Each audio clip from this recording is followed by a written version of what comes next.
Hello, femme émotionnelle et gourmande, Coralie Thomas, diététicienne alimentaire. J'accompagne les femmes, mais aussi les hommes. Oui, je suis un peu en retard, un petit peu au taquet. J'ai envie que vous voyez mon beau cœur là sur mon pull. Donc je me recule ici, ici.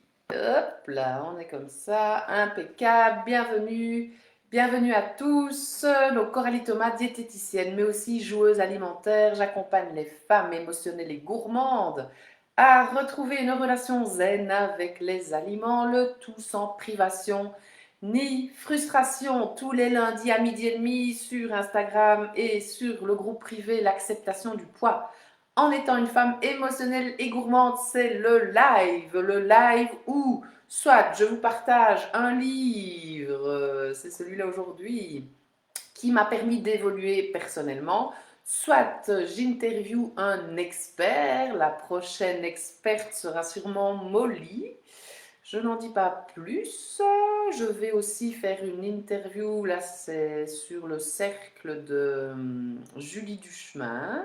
Ça, ce sera en novembre. Je vais aussi participer à la formation Les Audacieuses de Fanny Paulet. Je vais être une intuitive audacieuse qu'elle va interroger un soir dans sa formation. Mais là, je dévie un peu. Je reviens au live du lundi 12h30. Donc, soit je vous partage un livre qui m'a permis, qui m'a aidé à me développer, à évoluer. Soit c'est un expert qui m'interviewe, soit c'est moi qui interviewe l'expert. Allez sur la chaîne YouTube Coralie Thomas, vous avez tous les lives qui sont sur cette chaîne. N'hésitez pas à partager, à inviter des gens sur le groupe, mettez-moi des petits cœurs, des petits commentaires, ce serait vraiment super cool, super chouette. Et je vous avoue que j'ai pas vraiment, comme souvent, j'ai envie de dire, j'ai pas super bien préparé le live d'aujourd'hui. Si, je le prépare quand même un peu mieux qu'aujourd'hui d'habitude, je l'avoue, parce que là, j'ai juste pris un livre, j'ai été inspirée suite aux ateliers et suite à la discussion que j'ai eue avec une patiente ce matin. Elle m'a inspiré le live de ce jour. Hein. Donc quand j'ai pas spécialement d'idée pour le live, que vous ne m'en donnez pas, ben, je m'inspire de ce qui se passe dans ma journée. Et ben, elle n'a pas pu s'offrir l'accompagnement, même pas l'appel découverte qui est offert hein, de 30 minutes. Elle n'a même pas pris parce qu'elle sait que au final, elle ne va pas pouvoir s'offrir l'accompagnement. Et je comprends tout à fait, c'est normal que ça arrive, c'est tout à fait normal, mais moi ça m'a juste fait penser à cet argent, cet argent, cet argent, cet argent. Sur mon tableau de visualisation, ben, il y a un petit mot comme ça qui dit est-ce que l'argent nous dirige ou l'argent maître de nos vies ou quelque chose comme ça. Et moi c'est vrai, il y a parfois des patients qui me disent ben non, je ne vais pas savoir m'offrir l'accompagnement parce que ça, parce que tchic, parce que tchac, parce que mes enfants, parce que mon mari, parce que, mais quelle valeur est-ce qu'on s'accorde? Quelle valeur est-ce qu'on s'accorde? Et regardez aussi autour de vous les objets que vous avez. Votre smartphone, par exemple, qui coûte 600, 700, 800, 1000 euros, est-ce que vous fumez ou pas? Ça aussi, ça coûte un prix. Est-ce que votre voiture vous coûte autant? Est-ce que vous faites beaucoup de trajets? L'alimentation, est-ce que vous êtes clair? Est-ce que vous avez une liste de courses qui vous permet d'économiser? Est-ce que vous achetez des boissons sucrées? Est-ce que, enfin, regardez un peu parfois votre système de consommation en fait pour pouvoir vous offrir un accompagnement, que ce soit avec moi ou quelqu'un d'autre, mais qui va vous permettre d'évoluer, qui va vous permettre une transformation profonde, qui va vous permettre d'avoir des résultats durables et conscients, d'avoir quelque chose qui tient dans le temps, plutôt que quelque chose d'illusoire, et de voir la dépense effectivement comme un investissement plutôt qu'une dépense tout simplement. Bonjour, je vois qu'on me fait un petit coucou sur Instagram. Hello, hello, bienvenue. Le live sur l'argent aujourd'hui, inspiré par une patiente ce matin.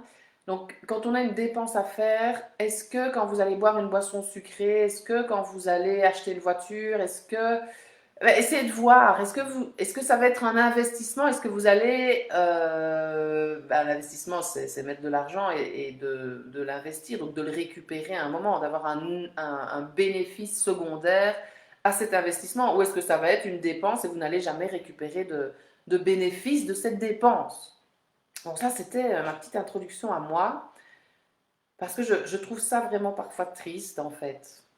Ou pas, hein, de toute façon, les personnes qui ne travaillent pas avec moi et qui disent non par rapport à l'argent, c'est ok, je préfère que ce soit comme ça, qu'on commence à travailler ensemble et qu'elle commence à me dire que ce mois-là, chic, et que non, non, non, non, non, donc c'est ok, mais c'est juste pour qu'on se rende compte en fait de ce pouvoir que l'argent peut avoir sur nous et cette limite aussi, cette limite. Et je travaille aussi avec Marie Mathieu en thérapie quantique. Et alors j'avais un objet que j'aime beaucoup, que j'avais envie de m'offrir. Et je devais choisir entre les deux dans ma tête. Et je lui dis, mais j'aimerais bien choisir celui-là et celui-là. Et puis elle me regarde, elle me dit, mais pourquoi choisir? Pourquoi tu prends pas les deux? Et franchement, je me suis dit, ben ouais, c'est vrai ça, pourquoi je prends pas les deux en fait? Mais on est tellement habitué aussi à faire des choix, enfin chacun a sa manière de vivre, mais c'est vrai que j'ai toujours choisi. J'ai pas spécialement pris les deux. Et puis il y a aussi le fait de... Il y a aussi des patients qui prennent toujours au moins cher. Et encore une fois, pourquoi est-ce que je m'offre ou que j'achète quelque chose parce que c'est moins cher? Je ne vaux pas plus? Il y a vraiment une question de valeur qu'on s'accorde, moi je trouve, avec cet argent. Et donc finalement, de toute façon, les deux objets, j'ai pas pris les deux. Mais j'en ai acheté un, mais peut-être que plus tard, j'achèterai le deuxième. Et là, on est dans une construction maison, hein, vous savez bien, c'est une maison au Saturbois, une maison plus saine, plus écologique. Et c'est vrai que ça coûte plus cher parce que l'offre, enfin la demande n'est pas très importante, donc pas encore, mais c'est l'avenir pour moi. Et donc les prix restent quand même assez élevés. Mais c'est pour moi un investissement à long terme aussi. Normalement, jusqu'à ma mort, notre mort, on ne va pas devoir repeindre les châssis, remplacer telle chose parce que c'est trop vieux, on ne va pas refaire les peintures, on ne va pas... Parce que c'est de l'enduit d'argile qui est neutre. Donc, enfin, on va changer plutôt avec des choses qui demandent moins d'investissement. Enfin, c'est de réfléchir à nos dépenses, tout simplement. Et si je dépense ça, est-ce que ça va me donner une plus-value dans les années qui viennent? Est-ce que ça va me permettre d'évoluer? D'où votre livre du jour, Ce que l'argent dit de vous. Ce que l'argent dit de vous, j'ai été voir une conférence de Lilou Massé qui était avec monsieur Christian Junod. Et c'est là que j'ai acheté son livre et je trouvais que c'était vraiment super intéressant. Et je trouve que l'argent est aussi tabou en fait. Et maintenant, depuis cette conférence, depuis que j'ai travaillé sur l'argent, j'ose poser à mes amis combien tu gagnes en fait toi par mois. C'est pas une question qu'on pose, hein, c'est encore tabou. C'est un truc de fou, alors que pourquoi? Enfin, je sais pas. Il y a vraiment un truc avec l'argent, c'est. Enfin, ça a été un sujet qui était difficile pour moi aussi, hein, donc peut-être que c'est pas le cas chez vous. Mettez-moi vos questions d'ailleurs. Qu'est-ce que l'argent Comment est-ce qu'on appelle aussi l'argent? Ça aussi, je trouve le flou. Ou est-ce que vous avez l'impression que c'est malsain? Est-ce que vous avez l'impression que plus on a d'argent, plus on va devenir désagréable? Il y a des croyances comme ça autour de l'argent aussi, c'est impressionnant. Et il y avait un autre truc que je me disais par rapport à l'accompagnement, parce que chaque fois quand je vous fais une lecture, je fais le rapport avec l'accompagnement. J'ai envie de vous dire aussi que le live du lundi midi et demi, ça dure toujours un quart d'heure. S'octroyer aussi du temps, un quart d'heure par semaine, pour écouter le live ou autre chose, mais s'accorder du temps. Et l'accompagnement et l'argent, oui, c'est pas qu'avec du contenu gratuit non plus que vous allez avoir des transformations. C'est bien les lives, les ateliers, les conférences en ligne, etc. Que ce soit avec moi ou quelqu'un d'autre, mais c'est pas comme ça que vous aurez une transformation profonde. Une transformation profonde, c'est quand vous allez travailler sur vous, uniquement sur vous, et pas prendre un truc qui est plus général. Et vous allez investir de l'argent et du temps pour vous. C'est là que vous aurez de la transformation profonde. quand vous allez mettre des actions en place, des réelles actions, et voir l'argent aussi comme une énergie d'amour, une énergie bienveillante, une énergie qui va vous apporter du mieux. Impressionnant l'argent, hein. Alors ici dans le sommaire, quelques considérations à propos de l'argent, mais à quoi sert donc cet argent? Argent et rationalité, une confusion majeure, l'argent est un sujet tabou, dire ou ne pas dire, l'argent ne fait pas le bonheur, mais il y contribue quand même peut-être dans notre société. Qu'est-ce qu'on peut encore... Oui, si, il y a quand même plein de trucs qu'on peut faire gratuitement, on n'est pas obligé de s'offrir à chaque fois des choses qui coûtent de l'argent pour se faire du bien, ça c'est clair. Moi, rien que mettre ma tête là au soleil, avec une petite tasse de café, je suis content. Mais bon, je paye la maison dans laquelle je suis, j'ai payé le café, j'ai payé la tasse. Bref, comment l'argent entre dans nos vies? Première prise de conscience, quand on associe argent et travail, quand on associe argent et plaisir. Alors oui, il parle de la money attitude aussi. Ah oui, ça c'est sympa parce que vous avez soit une tendance écureuil, je crois que c'est, ben oui, l'écureuil c'est lui qui met tous ses glands là dans son nid pour passer l'hiver tranquille. Donc on garde l'argent là sur son compte au cas où. Oui, mais on ne sait jamais, oui, mais on ne sait jamais. Et puis finalement on finit par mourir avec, enfin bref. On ne sait jamais, on ne sait jamais. J'adore, j'adore. On ne sait jamais. Bah, oui, on ne sait jamais. Et alors, on peut avoir une fortune comme ça sur son compte épargne et tous les mois avoir peut-être un peu de mal ou ne pas se faire plaisir du tout, ou ne pas s'offrir un petit voyage ou une petite nuit ou même un livre ou un accompagnement. La tendance sabotage, je ne sais plus. La tendance montagne russe, donc ça c'est sûrement, parfois je dépense trop, parfois je dépense pas assez, enfin, d'étudier vraiment ces comportements, encore quelques comportements qui parlent de nous. Argent et projection, histoire familiale et nos souvenirs enfouis. Ah oui, là aussi, moi quand je me rappelle de ce qu'on disait sur l'argent quand j'étais plus jeune, c'était quand même pas mal non plus. L'argent et le couple, les enfants et l'argent, le divorce et l'argent, prêts et donations dans la famille, bien vivre avec ses dettes, emprunter de l'argent, endetter de la honte à l'intégrité, à propos du surendettement, l'allergie aux dettes, trouver la sérénité face à l'argent, des solutions collectives, solutions individuelles pour une relation pacifiée à l'argent. Il y a ici quelques témoignages et pour clôturer, parce que ça passe quand même super vite, je pensais que j'allais pouvoir lire plus, mais j'ai pu quand même vous donner ma façon de voir les choses au niveau de l'argent. Et moi, je peux être parfois dans l'énergie du manque, peur de ne pas avoir assez d'argent pour payer mes factures, par exemple. Et puis pour me faire plaisir, ça c'est... Et pour oui, ne pas payer, ne pas pouvoir payer le prêt de la maison, etc. Ça, j'ai parfois ces trucs-là qui me reviennent, des peurs de manquer. Donc ça nous permet de mieux nous connaître, hein, vraiment de connaître notre relation à l'argent. Alors j'ai envie de faire un petit peu ça au hasard, parce que j'ai quelqu'un à 13 heures.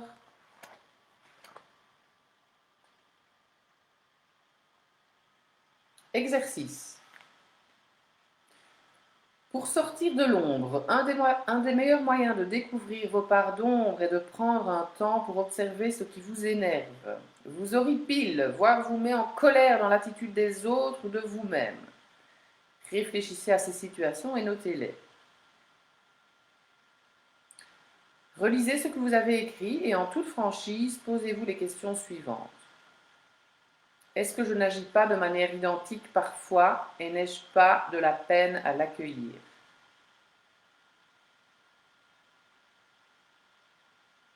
Oui, c'est ça. Parfois, on se plaint d'une situation, mais on refait chaque fois la même chose. Si chaque fois, dans une situation, on refait chaque fois la même chose, il ne va pas se passer grand-chose de différent. Donc, il ne faut pas se plaindre, en fait, oui, que ça reste comme ça si on met les mêmes actions en place. Pour attirer le changement, c'est mettre des changements en place. Sinon, ça ne fonctionnera pas. La deuxième question, est-ce que je n'aimerais pas être capable d'être comme lui parfois? Là aussi, le jugement et la comparaison. Là aussi, vous notez vos réponses. Une autre clé pour découvrir vos parts d'ombre est de répondre aux questions suivantes. Qu'est-ce que je n'aimerais surtout pas qu'on dise de moi? Qu'est-ce que je n'aimerais surtout pas qu'on dise de moi? Ah, ouais, j'aimerais pas qu'on dise ah, elle est nulle, elle apporte rien. J'aime bien apporter quelque chose, mais je sais que je ne peux pas apporter des choses à tout le monde. Ça pourrait me blesser, par exemple. Et pourquoi quoi n'aimerais-je surtout pas passer? Hein? Pourquoi n'aimerais-je surtout pas passer? Oui, de ne pas faire un trait sur quelque chose. Complexe, ça j'ai pris au hasard en plus. Hop, alors il y avait une petite, pour clôturer, une petite phrase ici. Si vous avez des questions, évidemment, vous notez vos questions en dessous du replay, vos prises de conscience par rapport à ce que je viens de vous dire. Et on se donne déjà rendez-vous la semaine prochaine à 12h30 sur ce groupe. Si vous avez envie que je vous parle d'un sujet, vous n'hésitez pas évidemment, ça m'inspire toujours. Les actualités, je vous ai dit, il va y avoir une interview de moi sur le cercle avec Julie Duchemin, une interview aussi de moi sur le groupe de Fanny Paulet pour la formation des intuitives audacieuses. Et je vais remettre en place une conférence bientôt, je vous donne la date bientôt, suivie de 4 ateliers. Ça, ce sera conférence et 4 ateliers un peu dirigés, axés fêtes, repas de fin d'année. Est-ce qu'il y a d'autres choses dans l'actualité? Le livre de recettes, hein, toujours, vous pouvez le commander sur le site coralithomas.com. Vous avez la boutique en ligne, quelques clics, il arrive chez vous, il coûte 18 euros. C'est des recettes super simples, vous pouvez y penser aussi pour vos amis. J'en emballe chaque année pour mettre sous le sapin, je parle déjà des fêtes. Vous pouvez y penser aussi pour la nouvelle année, des cadeaux d'anniversaire. Les ateliers cuisine qui reprennent pour ceux qui sont dans la province du Luxembourg, évidemment, tous les premiers lundis du mois à 18h, 3 binômes de préférence. Et c'est dans le showroom de mon compagnon. Son magasin s'appelle Select Line. C'est à la frontière belgo-luxembourgeoise. Et pour clôturer, une petite phrase ici, on appelle famille un groupe d'individus unis par le sang et brouillés par des questions d'argent. Voilà, très intéressant ce petit livre aussi. Et pensez à vous, pensez à un investissement. Donc un investissement, vous aurez des bénéfices secondaires suite à cet investissement. Et l'accompagnement Fine Bouffe, c'est vraiment ça. C'est peut-être un investissement pour certaines au départ, mais c'est vraiment beaucoup de bénéfices secondaires et qui tiennent dans le temps, qui sont durables. Et vous avez de toute façon la plateforme internet qui est comprise dans l'accompagnement Fine Bouffe, qui est accessible à vie et remise à jour régulièrement. Donc j'ai parfois l'impression que c'est des excuses, qu'on n'a pas vraiment envie en fait de mettre des changements en place. Réfléchissez à ça aussi. L'excuse, c'est je n'ai pas d'argent ou yatchik yatchak qui m'empêche de, mais est-ce que j'ai vraiment envie de mettre des actions en place? Est-ce que j'ai vraiment envie de me connaître? Est-ce que j'ai vraiment envie de mettre des changements profonds en place? J'ai parfois l'impression aussi que cette question d'argent est une excuse. Voilà, gros sujet, gros dossier. Je vous souhaite une belle journée. Bisous, bisous.